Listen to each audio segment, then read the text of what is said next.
What's up, everybody? Danny Segura here with the UFC Vegas 3, aka UFC on ESPN 11. Reaction, recap, results, whatever you want to call it. Joining me for this video, it is Nathan Williams from WAVVES. You know him. We did the preview together on Friday, so we're back. All right, so we had a little bit of a connection there issue, so we are back. I appreciate you guys tuning in. Sorry for the connection. But anyways, as I was saying, Nathan, it was a pretty good card going into it. Like, we knew that it was going to be solid, and it delivered. I don't know if you agree. Did it meet your expectations from what we thought we were gonna see that night? Yeah, for sure. A lot of competitive fights, some fun knockouts. It was good. Yeah. All right. So like always, remember, give this video a thumbs up, subscribe. You know the whole deal. And also, yeah, there you go. And also, at the end of this video, after we're done breaking down the fights and everything that went down, we'll be taking your questions. So if you got questions, throw them on the live chat, and we'll get to them in the later part of this video. So let's get right into it, man. The main event, it got some heat, especially from Dana White, but I don't know. I enjoyed it. Curtis Blaydes defeating Alexander Volkov in a, I guess, fairly dominant decision. It looked dominant on my end, but the judges kind of had it a little bit close and gave some rounds to Alexander Volkov. Basically, the whole storyline was Curtis Blaydes was the superior wrestler and was able to out wrestle the Russian for pretty much 5 rounds. What did you think of his performance? We talked about going into the fight how the odds and people just seem to have this as a squash match. What did you actually think of the fight? And were you surprised by the way it played out? Um, I well, that's the decision that I thought it was going to be. I thought Blades would win the fight. But like I said, I didn't think it would just be as easy as Blades takes him down and just smashes him. I didn't know that the cardio would be more on the side of Volkov. That was interesting. And sort of his strategic plan of almost embracing the takedown and just making him really do it over and over again. But yeah, after that third round, it seemed like Blades was gassing for sure. So it was interesting. Yeah, Blades, speaking to our own Farah Hanoun over at MMA Junkie, he said that it was a grappler's wet dream to be fighting in the 25-foot cage, but it probably didn't seem like that. It seemed like, he did struggle a little bit, especially in those later rounds. What do you think happens here with him next? Because it wasn't like the best performance we've seen from him. It wasn't really a performance that would make you hopeful of maybe fighting for the title and actually, I mean, maybe having some success against the best in the division. But at the same time, we also talked about the limbo that he's currently in. What do you think happens with him next? I think that he's probably right to want to sit out, right? But Mm-hmm. as Dana alluded to so eloquently, that's not really a fight that is necessarily deserving of a title shot for the next one. But again, like who else is there besides Ngannou?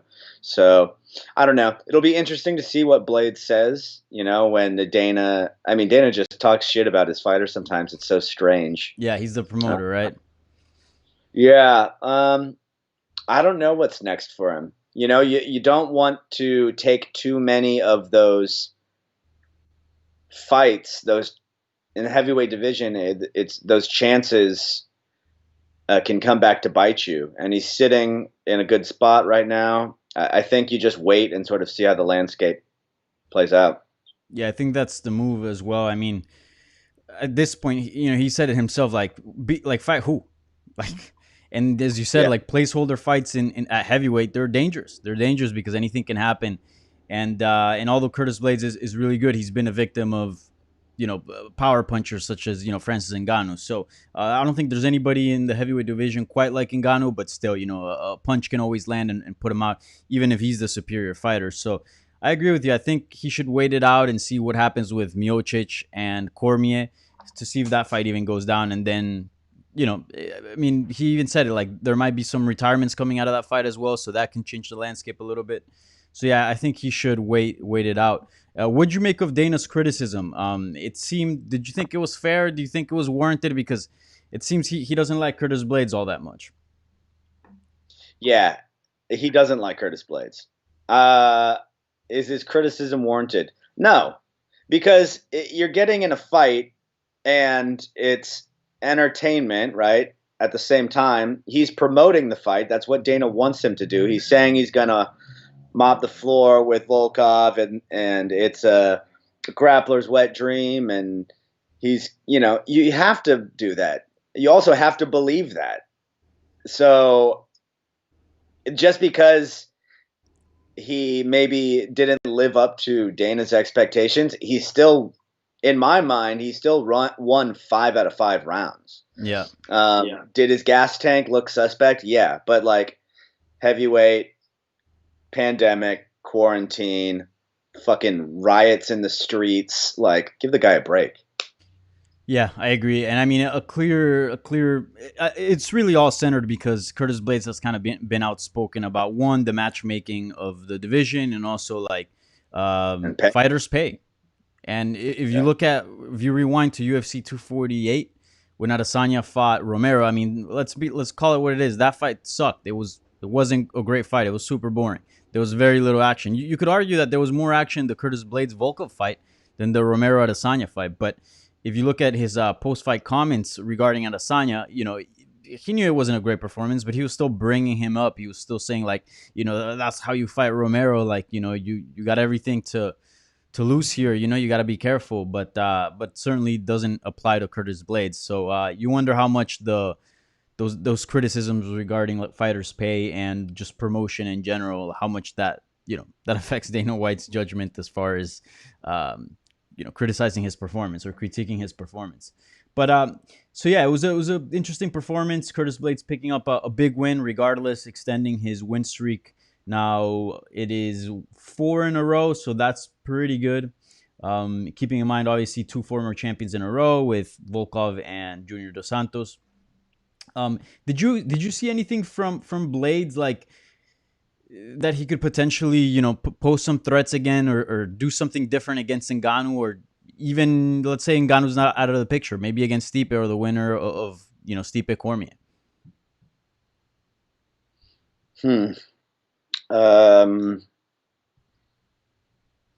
I didn't necessarily take away anything specifically from this fight. I guess with like a full camp and working on his cardio. But I do think that you could see for Volkov, even though he was expecting the wrestling the whole time, the threat of the takedown opened up Blaydes' hands a few times, and he popped him. Yeah. So that, just even that sort of like ducking motion to get him guessing can open up knockouts, and we know that Blaydes has power, so that's something. But I don't see him. I don't know if I see the outcome of an Ngannou fight ever changing. That one just sort of seems like Ngannou's got his number. Yeah, I would have to agree. But yeah, his striking did look good, and he looked quick on his feet. Like for the few seconds that he was striking, he caught Volkov pretty clean in several occasions. So we'll see what happens. What would you say is more likely? He fights again before fighting for a world title, or do you think he'll actually get his hands on a world title next? Or world title fight, I should say.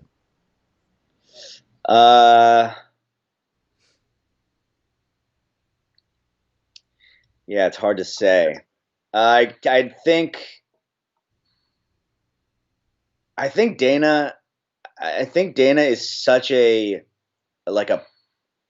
takes things so personally when he doesn't like somebody. It's almost like this Joe Silva stuff that was talked about recently, right? Like when he really doesn't like somebody, he's going to make their path the hardest that, and he says he doesn't have any part in like booking some of these fights, but he does. So I think he probably will make Blaydes fight somebody, maybe a number 1 contenders fight, for that belt. But I don't see him. I don't see them throwing him into a title fight next. Yeah, I see him fighting again one more time before he gets a crack at the title. I mean, one, the landscape of the heavyweight division is just not in his favor. Also, Dana's not in his favor, and it just seems a lot of things are stacking up against him. So we'll see what happens with Curtis Blaydes. He plans on sitting out, but I have a feeling he'll probably fight again before he fights for the title.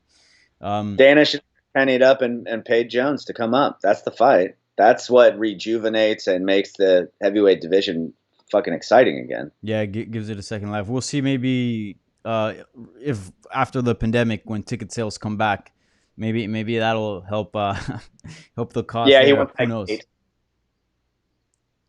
But yeah, that's definitely the move. Jones to heavyweight. All right, let's move on to the co-main event. Awesome fight. I mean, I don't think anyone could disagree with that. It was a crazy war between Josh Emmett and Shane Burgos. We were pretty high on Shane Burgos in the preview. We were saying how, this was his chance, right? Josh Emmett was the gatekeeper, and we were kind of proven wrong there. And then Josh Emmett kind of fired back at the media. He was a little pissed about like the media kind of picking Shane Burgos and going with sort of that storyline rather than his. I guess, were you surprised by his performance and the outcome of the fight? Because, like I said, it seemed we were expecting that this was Shane Burgos' coming out party. No, that's good that he's got a reason to fight. It'll make him train harder. It'll make him, I don't think that he's got the most. I think he should be outspoken regardless, right? Mm-hmm. Like, even if you don't have the best character, you should be outspoken. It'll help you sell fights, get clicks, whatever. Is he the most marketable guy? I don't think so, but anybody that can punch like that can it's bound to be an exciting fight. I do think he's better than the gatekeeper thing, and he sort of proved that. And Shane Burgos just proved how fucking tough he is. I could not believe that he withstood some of those punches. But yeah, fight of the year contender, great fight. Shane normally gets away with keeping his hands down and sort of bobbing and weaving, and it just doesn't seem like it worked 100% this time.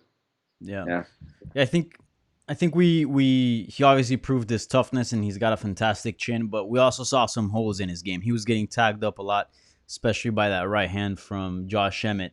And, that's not something you're going to be able to get away with at the highest level. So he's still young. I don't think this defines anything about where his career is headed at this point. I think it was more definitive for Josh Emmett. If he were to lose to Burgos, then we kind of know where he's headed, especially being, I think he's 35 years old.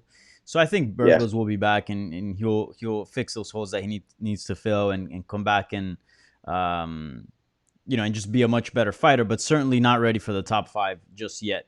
What do you do with Emmett here? I mean, he, like you said, he's not really all that outspoken. It seemed he was more interested in calling out the media rather than anyone in the top, or at least saying any specific names. Who would you match him up with in the featherweight division? It seemed like he potentially tore his ACL, no? We don't know yet. He said he did have some knee issues, and it seemed kind of serious. He didn't want to say anything, but yeah, all that needs to get sorted out. But it seems there was like a serious knee injury. But we've seen fighters also say that, and maybe it's maybe like a partial tear or something very small where they just have to rest and maybe do a little bit of rehab, and then they're good to go. Let's see here.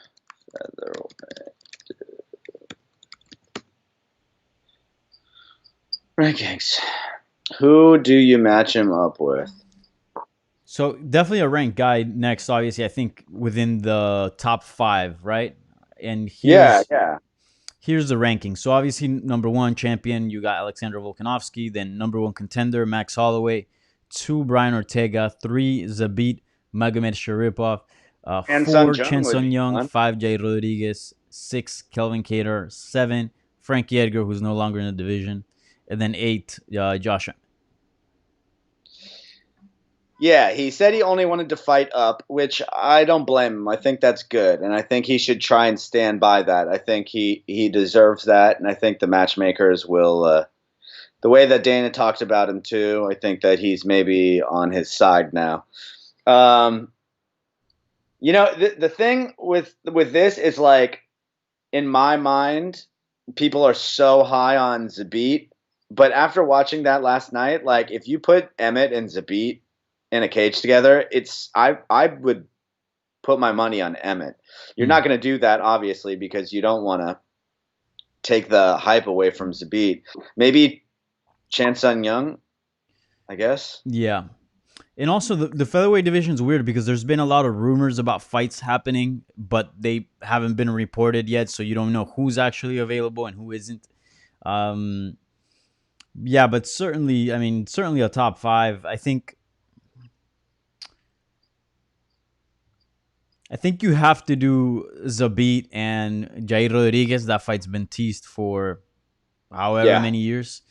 And Brian Ortega and Chen Song Young all of a sudden has a really fun storyline with Jay Park. I don't know if you were tuning into that, getting slapped Yeah, and all that that's stuff. right. Yeah. Um, so, but again, I think I'm more interested in Jair versus Zabit. So I'd say fuck it, put him up against Korean Zombie. That'd be fun. I want Korean Zombie and Brian Ortega to settle that thing. That needs to happen. You don't think he got settled with the slapping Jay Park, and that was What? it? No, no, no, no, no. That's the beginning of the storyline. That's a great story. I love how he's all in the middle of this, and I don't know if you saw the interviews that he did, but like the way he recounts everything that happened was just hilarious. Oh yeah, yeah.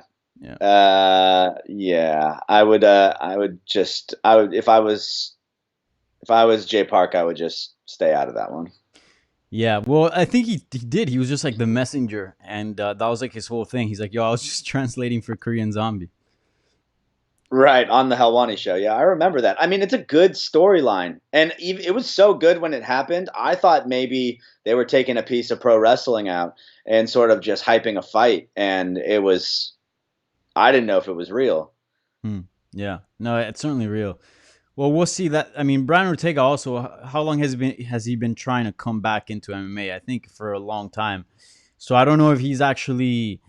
Again, not that I don't believe in him or I don't trust him, but it seems this comeback has been in the works for so long, and it always something seems to delay it. So if there's a little bit of more delay, if it just make Chan Sung Young versus Josh Emmett, I think that's the move. Yeah. What There's nobody about else. as far as Burgos is concerned? As far as Burgos, like what do you think happens with him next? What kind of opponent would you like to see him against? Because again, he clearly belongs with the top fighters, but again, not at the very top just yet. I think we saw that. What about like a Burgos, Jeremy Stevens? Have they fought before? I don't think so, right? I don't think so. That'd be fun though, because you have the history of Emmett Stevens, where Stevens put Emmett out and like broke his orbital or Yeah. whatever. So if Shane Burgos can get back on, beat Stevens, then he can sort of, you got to get back on the horse. Yeah, I think so. It's a good name. I mean, it's good to have him in, on your Wikipedia page under your record, and also Stevens. I don't think he's all that far out in the rankings, right? I think he has to be like at least top 15, right? He's number 9. Burgos is Okay, 10, he's in the and top Dan 10. Yeah. Ige is fighting. Is Dan Ige fighting Cater right now? I think that was the move. I know there was a reported fight with Dan Ige involved, but I'm not quite sure. Let me pull that up. Um, yeah, Dan Ige is supposed to fight Cater in Fight Island. Yeah, I think Stevens Burgos would be a lot of fun. Yeah, I agree. Yeah, that makes sense. Steven Burgos. Yep. All right, and then those were the main two fights that we broke down on the preview, and obviously the bigger storylines, given the fact that what's at stake in both fights. But there was some other good fights, right below it. I think, Bilal Muhammad made a pretty good performance against Lyman Good. That was a fun fight. And after that, he called out Santiago Ponzinibbio. I kind of like that. Yeah, it was a good call out, and it was Bilal Muhammad cut a promo, right, which is what you need to do to get these fights, and he did it in a good way. He didn't trip over his words. He meant what he said, and he deserves the fight. I think that was a great call out. Yeah, I think if you don't give the guy a ranked opponent next, I think that's a crime right there. I mean, he's 7-1 in his past 8 performances. The only person he's lost to was Geoff Neal, who's a badass. So I think at this point, the dude deserves, especially Lyman Good, a former Bellator champion, dude deserves a ranked opponent. I really like that Santiago Ponzinibbio call it. And look, I know Ponzinibbio has been aiming for bigger names such as RDA and stuff like that, and he's ready to come back because he was having a bunch of health issues. But he's good to go. But also, he hasn't fought in forever. So, I feel like these are the type of opponents that you should get on a comeback if you're, off a long layoff rather than some of the top dogs, right? Bilal Muhammad's words, he hasn't fought in 25 years, and he's trying to call out a 55er. Right. That's good. Yeah. So that performance stood out a lot. We talked about Tisha Torres briefly. Tisha Torres snapped a 4-fight skid. Keeping her job probably. Pretty good performance. Yeah. What'd you think of it? She looked better than ever, I think. Oh, she looked crisp. She looked like I was a little worried for her in that first round once she got taken down. But, yeah, her striking looked good. She looked aggressive. She was putting them together. She realized once she got into that clinch, that's what Van Buren wanted. So she was coming in, getting her shots, and quickly moving out. She looked good. Yeah. And I think this was a perfect scenario for the UFC because you want fighters like Tisha Torres in your roster. I mean, there's someone like with a veteran, somebody that's a name, right? They offer a lot of name value with these type of matchups, and it's someone that you can put in a preliminary card and be like, okay, that I know that person, that's a good fight, and kind of beef up them prelims. So best case scenario, because if she would have lost that, it would have been 0-5. I think it's tough to justify her continuing in the UFC. Yeah, especially as a ranked fighter. Yeah, for sure. And he also your boy Roosevelt Roberts. Tough night for him. Did you hear it crack? No.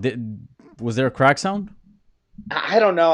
The second time they played it back, it sounded like I heard a pop or a crack. It didn't sound good. Yeah, I wouldn't say I was bummed, but I was super high on Roberts, and I thought the quick turnaround would be good for him, and it's just how the game is, I guess. Sometimes Jim Miller is a wily vet, and they were both dry when he grabbed onto him, and from the first second, it was over. Jim Miller's looking good, man. He's like hitting sort of like a second wind in his career where he seems to be getting better. A lot of that was that Lyme disease. Honestly, I'm pretty kind of tired of the Lyme disease talk. Every time there's like a media scrum or something like that, they always ask him about it. Obviously, it's a big storyline, and pretty impressive for him to come back from that and still be fighting world-class fighters. But yeah, I mean, definitely a thing because at one point he looked like he was done, and all of a sudden now he's 3-1 in his past 4 performances. Not bad. And 3 of those, and the 3 wins were via submission. So yeah, it does seem like he's getting his second win, and of course, like that's going to be the storyline because there isn't another storyline for him at this point. It's that he's sort of beat Lyme disease. He's starting to feel athletic again. And until there's another one, that's going to be the thing that keeps being crammed down our throats. But yeah, I think if he gets a bigger name for his next fight, if he wins, then it's the second coming of this guy, which is cool because he's been doing it for a long time. Yeah, for sure. He's definitely spicing things up in the lightweight division. Anybody you'd like to see him fight against? I hadn't even thought about it. because he's a fun matchup. I feel like there's fun fights for him. Um, did him and Joe fought twice or three times? Also, Joe did who? he Joe Lozon? Oh yeah, I don't know. That could be fun to revisit, maybe. But I think he might have beat him twice. If that's the case, then it makes no sense. Women's Yeah, he beat him stride. twice. Yeah, both by decision. Hmm. Um. Let's see. Like like a Jim Miller Makachev could be fun. Yeah, that could be fun. I like. Hmm. You do Bobby Green. Dude, I want to see Bobby Green against strikers, and that's it. Yeah. That's it. Yeah. I mean, the dude's striking style is so much fun. He's got some of the best defensive boxing we've seen in MMA. I mean, the guy doesn't get hit. The guy just doesn't get hit, and he keeps his hands down. And then his Yeah. boxing itself offensively is pretty good as well. And I think you kind of rob the fans from good stand up action when pitting him up against guys that just want to wrestle him. I mean, he can do that. He can obviously defend takedowns. We saw that against Clay Guida, but dude, I say like put him up against a Donald Cerrone, put him up against a That's Anthony fun. I like Pettis, that. something like that.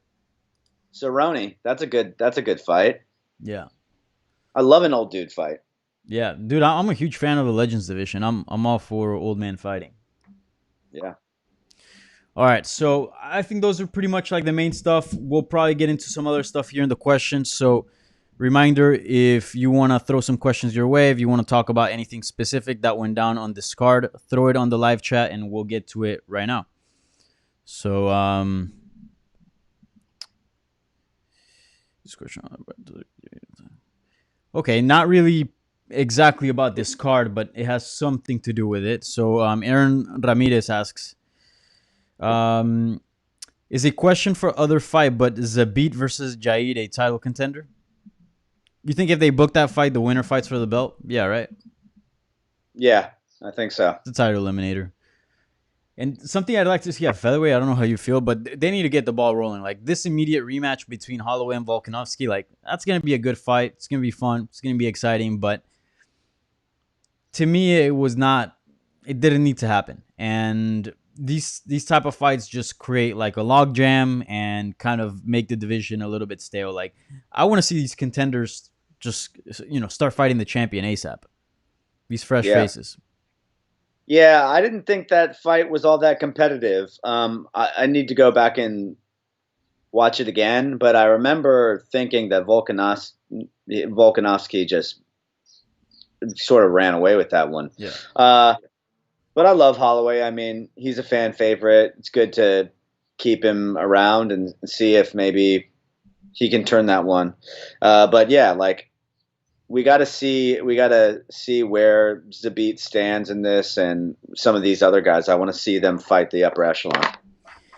Yeah, and one advantage about featherweight is that all these contenders, Zabit, Jaid, Brian Ortega, maybe not Korean Zombie, but a lot of them are young. So like even if they were to lose in a title fight, like they could still easily work their way back up and be back in there. And if anything, the title fight, even with a defeat in the title fight, would just elevate their stock, and you would have just bigger players at 145 rather than just recycling the names that have been at sort of in that title spot.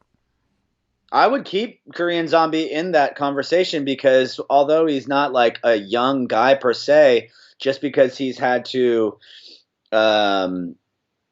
serve in the military and take such big time off, he hasn't really fought with the consistency of some other guys. So Octagon time, he's fought a lot, but he's over the past few years, what is he averaging? Like 1 or 2 fights tops a year. So, yeah. Now another question here by Amir Betis. We kind of already addressed this, but where does Curtis Blaydes go from here? Does Ngannou versus Blaydes 3 make sense?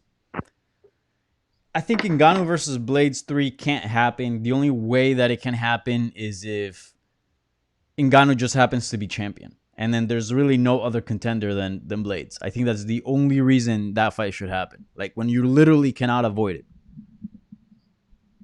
Yeah, and even still, I don't see that. But it's not a great place for Blaydes to be in. I'll say that much. Yeah, certainly. Let's say that only one person from that Cormier Stipe fight retires, either fighter, and we actually have a champion, and then Ngannou goes on to fight for the belt. If you had to book Curtis Blaydes against somebody, who would it be? Well, if you're Curtis Blaydes, then what you're hoping is DC Stipe. Stipe wins, and then Stipe does the rematch with Ngannou and beats him a second time. Then you can do Blaydes, Stipe. I actually like Blaydes' chances against Stipe. Yeah, I like his chances against Stipe more than I do Ngannou. Yeah. Yep. Also, you got. Yeah, no, I think he should wait it out. I think that's the move. And at this point, again, he's got nothing else to prove. We know what he's got, and any other fight again is going to be a setback, and you're just rolling the dice every time you fight in the heavyweight division. Yeah. Is Josh Emmett? Amita Betis again. Is Josh Emmett ready for fighting up the rankings? Ready to fight up the rankings? Yeah, right. I mean. After that performance, you got to give him a top 5. Yeah. Whether you think he's ready or not, he deserves it. I personally think that he is, right? Like after these last he's really only had one hiccup, and that was the Jeremy Stephens fight. So we don't know his ceiling yet, but I think that he definitely deserves a top 5. Yeah, I think so too, especially given his age. I believe he's 35. I mean, he's still obviously athletically, he's a beast. I don't think he's slowing down on that end, but you got to imagine at 35, his window is quite small. I don't think, he's going to be fighting for 5 more years. I don't think he'll make it to 40, especially at featherweight. So just throw him in there. Just throw him in there and see what happens. I think he's got to be matched up with the top dogs there. Yeah, agreed. Yeah, all right. Another question here. Does Lauren Murphy get a title shot after joining Calderwood against Valentina? What do you think? She defeated Roxanne Modafferi pretty dominantly, I think. I had a 29-28 Murphy, but it was like a clear 29-28. And also I understood that it could be 30-27. Yeah.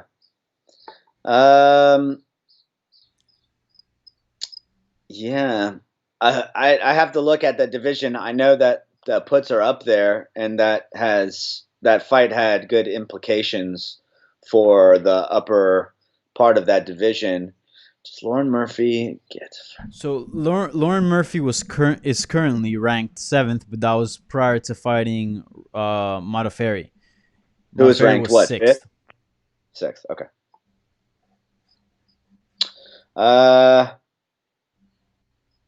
Who's ranked above them? Jennifer Maya at number 5, Jessica I at number 4 somehow. Joanne Calderwood, who's fighting for the title, and Cynthia Calvillo is number 2. And Caitlin Shukagan is still somehow number 1. Yeah, I mean, you'd have to, in my mind, you'd have to do, I think Calvillo Shukagan is probably the next fight to make for after JoJo. Mm-hmm. Yeah. Although I guess that doesn't make division's sense, a bit of a right? mess, to be honest.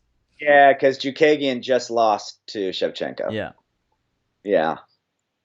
Well, then maybe you do Lauren Murphy and Calvillo.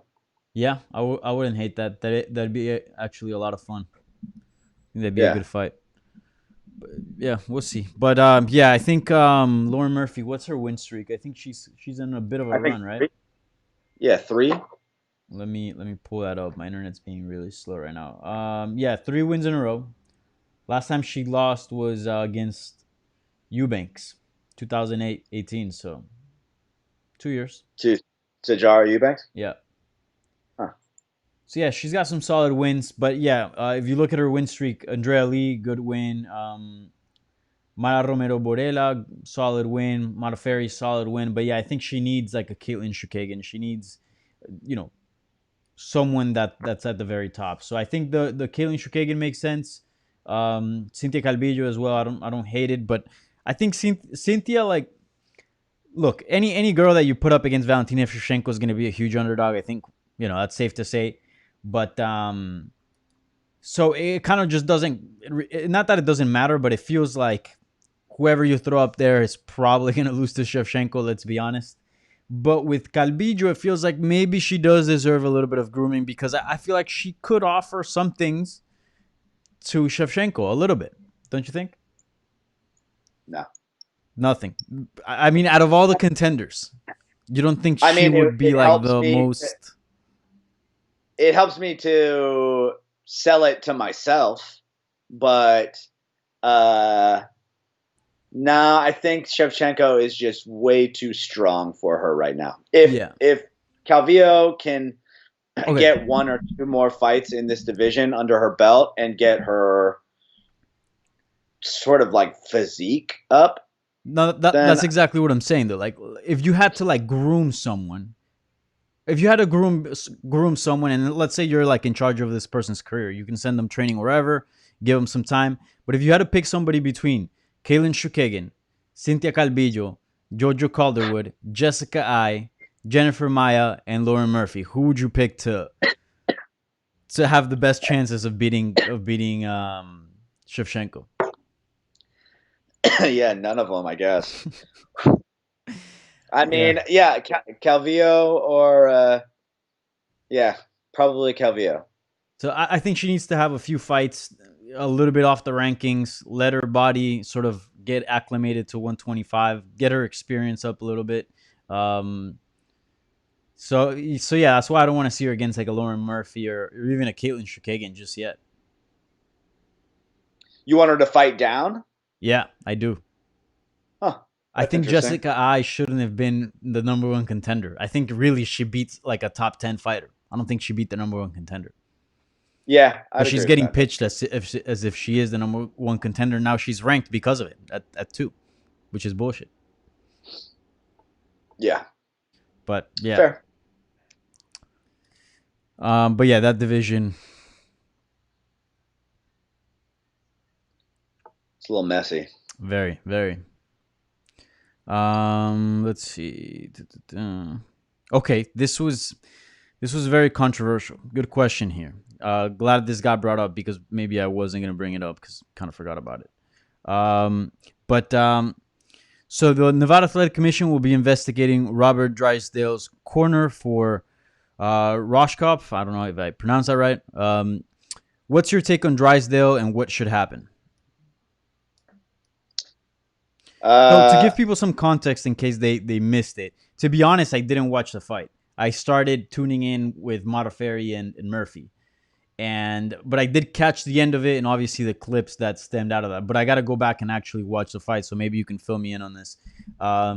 It seemed he took a beating for 2 rounds. That's what it was. Not really. When the fight started, he seemed very calm that he was going to go in there and implement his wrestling and jiu-jitsu. And once a couple of takedowns got stuffed, you saw it just come out his eyes. His face just was – he was just not in it.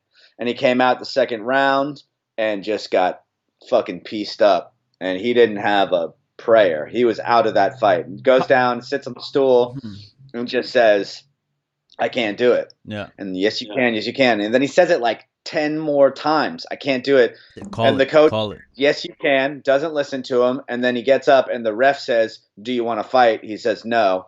And that's when they call it. So, I don't know. Yeah, it was kind of a shitty situation because it felt like this whole audience thing, lack of audience, is really bringing out what's going on in the corners more than ever. Because you can hear a lot more clearly, and there's no other sort of aspects that you got to tune in. It's really just focus on what's going on in the corner.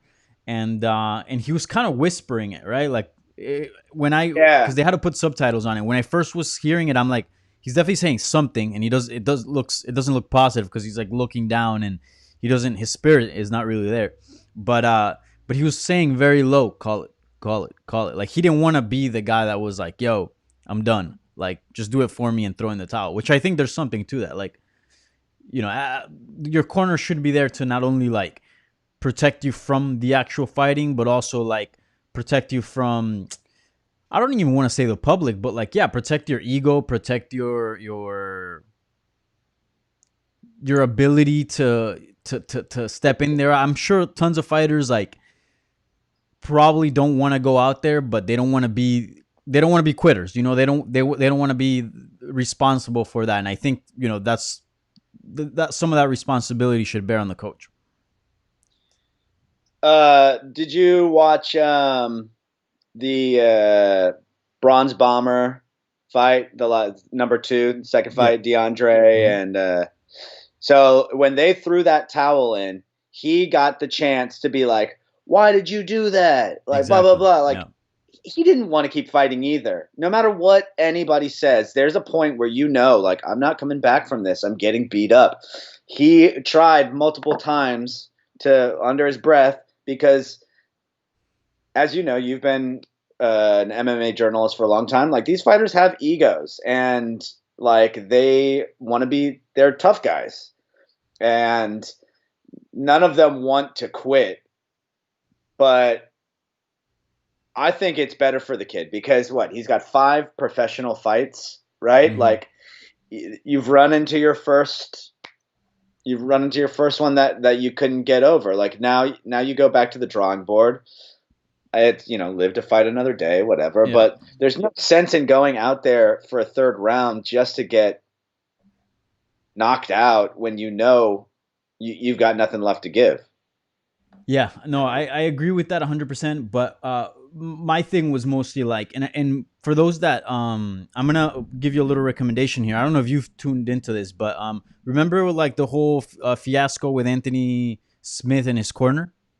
Yeah, So Teddy Atlas has a great YouTube channel, which I highly recommend. Teddy Atlas obviously has so much history in boxing, one of the best trainers out there, and he's been commentating a lot on MMA, and he'll say he's like, look, I'm no MMA expert, but I know fighting and I know the mind of fighters, and so he gave his 2 cents on the stoppage, and he was talking about the spirit. He was talking about it was very, he wasn't criticizing the coach, but he was basically saying like sometimes as a coach you got to be almost like a psychologist, and you got to know your fighter, and they have the spirit that like makes this spirit of like never quitting, this spirit of going out there besides taking bodily harm and being in these like brutal conditions and still pushing through. It's what carries and makes championship fighters, and that spirit can break, and as a coach you kind of have to protect it. That's kind of where I'm getting at. So like your fighter might be done, but he doesn't want to admit he's done. You know what I'm saying? And for him to go to a great length to admit that he's done, you can break someone's spirit, especially if they're yeah. really young into their career. So I think that's very true. I think Teddy Atlas knows what he's talking about when it comes down to fighting and cornering and sort of the psychology behind fighters. Dude, if your fighter's giving you any sort of remote signs that he wants out, take him out. Yeah, absolutely. I mean, that was more straightforward, right? Like, but Teddy Atlas, one of the great characters of all time in combat sports. But like, even with the Anthony Smith thing, right? Like, when he's like, "I'm losing my teeth" or whatever, I know that he's went out and said afterwards, like, "You're not allowed to call a fight if you're in my corner." But sometimes I just don't get it. His case is a little bit weird, yeah. I'd actually like to talk to him about it, but I think now that's a little, not old news, but certainly not as relevant as it was back then, obviously. But I think there's like so many loopholes through what he's saying, Yeah. um, and he did some great interviews, but I think there were some things that probably should have been followed up on some of his comments, like some of the things that Yeah. he said. But yeah, This this kid was straightforward. He said, "I'm throw it in. I'm done. I'm done. I'm done. I'm done. I'm done. I'm done." You know, no mincing words. yeah, yeah. Unfortunate situation there, but at least he didn't go out there and take a beating. I think that would have been quite bad. Yeah, good for him.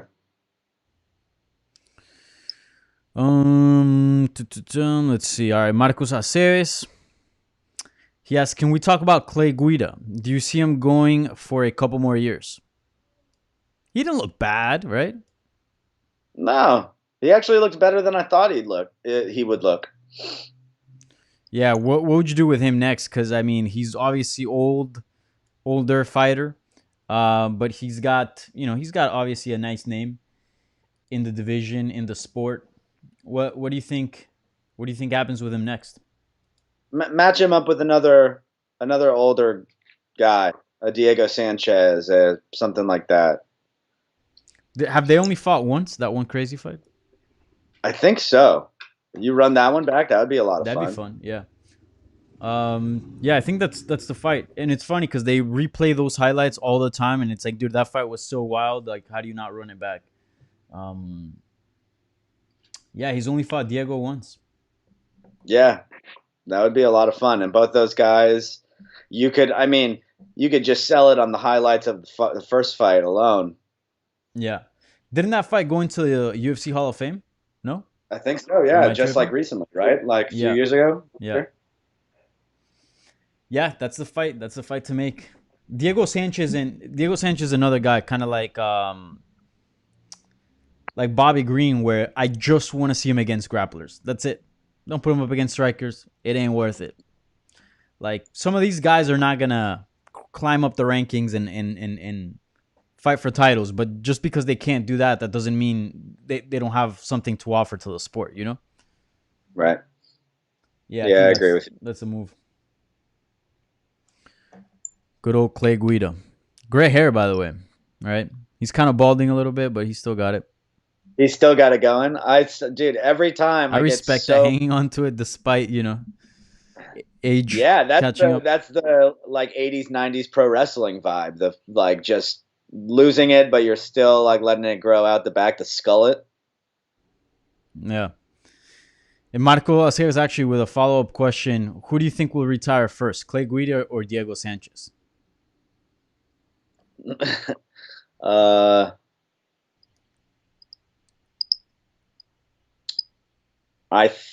oof, that's a tough one. They should fight each other and they should do a double. Retirement. Yeah. Yeah. But I don't know with this Joshua Fabia or whatever his name is. I mean, it could be a second life to Is Sanchez. that Diego's coach? Yeah.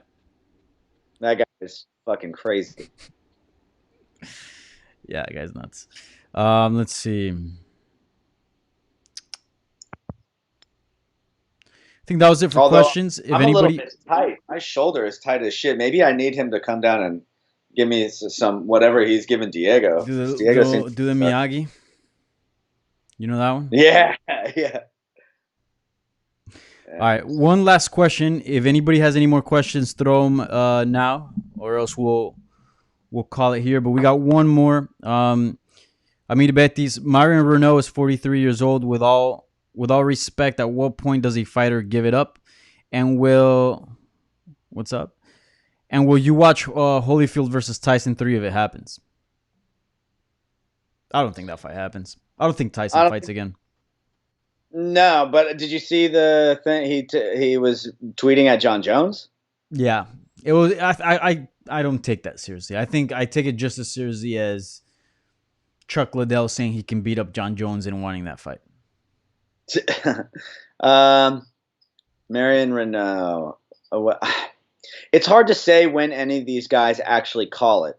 The question isn't when will they. I think the real question is when should they, right? And it's probably sooner than later for most of them. Yeah, unless it's money pinch. But I don't think Renault is. I mean, I think she started pretty late, if I'm not mistaken, and I mean, I don't know what her chances about like probably challenging for a belt, but I think she could still fight some fights and be competitive. Yeah, I Started mean, fighting in 2010, so 10 years ago. She what was is she 33. fighting at? 125? What is it? That's 135. 135. Hmm. Yeah, I mean, yeah, I say run it back with Betch Correa. It was a draw. Let's do it. I love Betch. Yeah, that's fun. And last question here by Paul Gremin. He asked best bet next UFC card. So let's end on that. That's actually a good question. The Okay. next card is what card is it? I don't even know. Oh, it's Poirier and Hooker, right? I think so, but it's not next weekend. We're off next weekend, right? 4th of July. I don't think there's a card.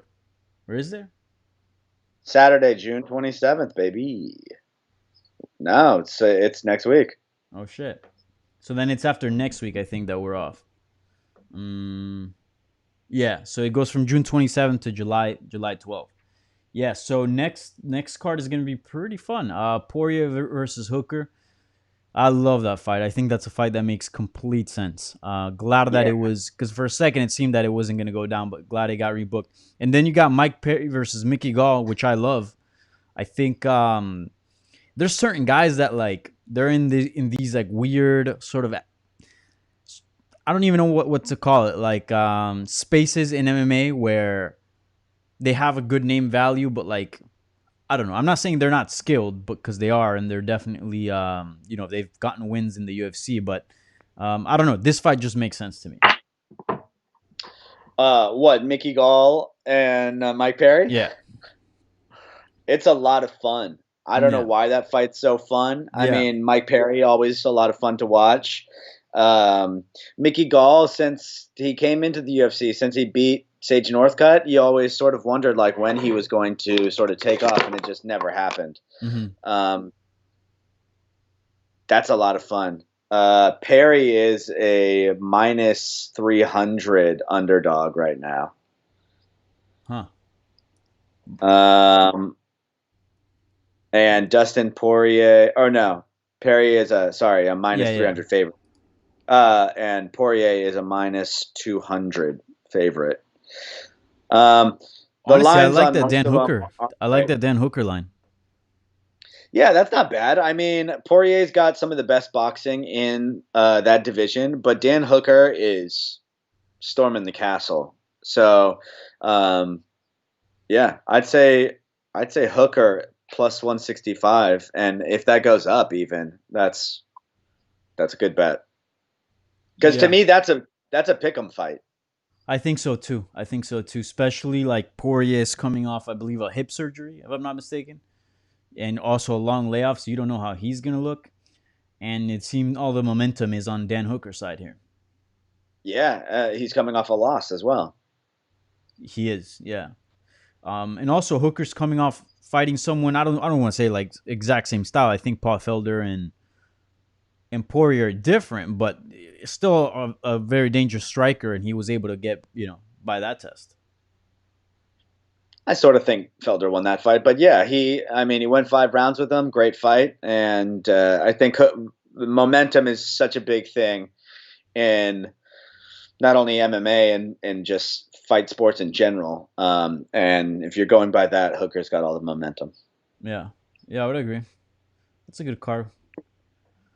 All right, so that does it for our UFC Vegas 3, UFC on ESPN 11 uh, recap, reaction, whatever you want to call it. Nathan, as always, appreciate you joining me to break down sort of everything, all the action and stuff like that. Great talk. And yeah, I don't know when we'll do these. We'll do another one of these again, hopefully soon. Um, but yeah, any last words you want to say about this great card? Anything we didn't talk about that you'd like to chime in? No, I think we covered most of it, but I will say I think this next one is the one I'm most excited for. If even if it's just the main and co-main, and also there's some like sprinkles of interesting stuff. Aspen Ladd is fighting, so next week, super stoked for that. Yeah, that's gonna be a fun one. All right, so we're gonna get out of here. give this video a thumbs up, subscribe. You know the deal. And that's it. Hopefully you enjoy the rest of your Sunday, and I'll do some sort of preview and recap again for next week's fights, I think. So and either way, I'll let you guys know. So I appreciate you guys tuning in. Have a good rest of your Sunday. We're out of here. Good.